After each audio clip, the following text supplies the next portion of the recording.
The Trump administration appears to be backing off of its plan, as Toria mentioned, for the so-called anti-weaponization fund. For now, it was established to reimburse people who believe they were mistreated by the federal government. The fund sparked strong bipartisan backlash and was temporarily blocked by a judge. Now, the Justice Department says they will abide by the court's order. CBS News senior White House correspondent Weijia Jiang joins us now.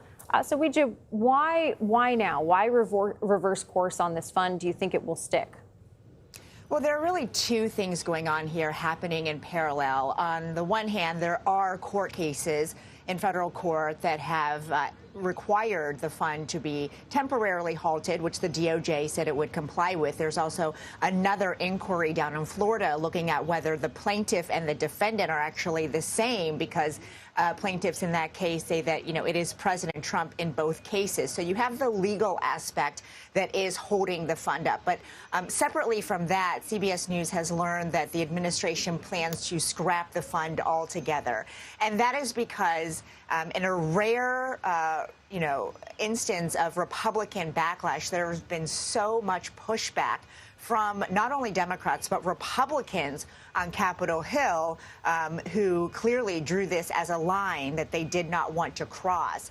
And we learned that the White House was likely going to abandon this effort altogether yesterday, shortly after House Speaker Mike Johnson came here to the White House to talk to the president about the fund. And so you have the legal aspect. You also have just the political challenges that this fund has faced since the president first announced it, because you may remember the administration refused to rule out January 6th defendants as potential beneficiaries.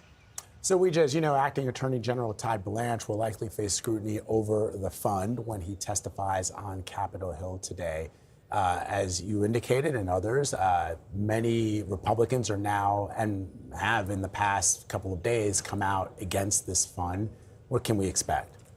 Well, given all the news that we just laid out, I think they're going to really press him on what is the status of this fund. Have you decided to stop pursuing it altogether? If you are just temporarily pausing to comply with a court order, what are your plans after that?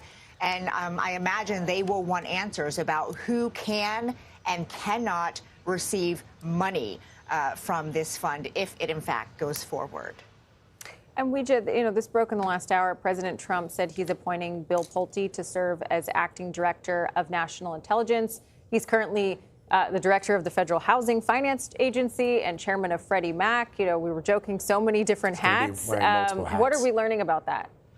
Well, we're learning that he's going to keep wearing those hats when he puts another one on if the president gets what he wants, which is to be the director of national intelligence. Of course, Tulsi Gabbard, the current director, resigned or submitted a resignation letter earlier, or I should say last month, because she is going to tend to her husband, who has been diagnosed with a rare form of cancer. Her departure date is June 6th, which is why you just saw the president's announcement a short time ago that he made. You're seeing pictures now of Bill Pulte, who, he has tapped to fill that position. Aside from, his current roles in federal housing, he is also a staunch Trump supporter and ally. He has been very vocal and very active in submitting inquiries to the Justice Department as it relates to housing fraud. He's also been very outspoken about Fed Chair Jerome Powell, calling him a maniac, criticizing him in much of the same way that President Trump has done, too. So this is a good case of how being loyal to the president can result in, new opportunities. All right, Weijia Jiang, really appreciate it. Thanks, Weijia. Sure.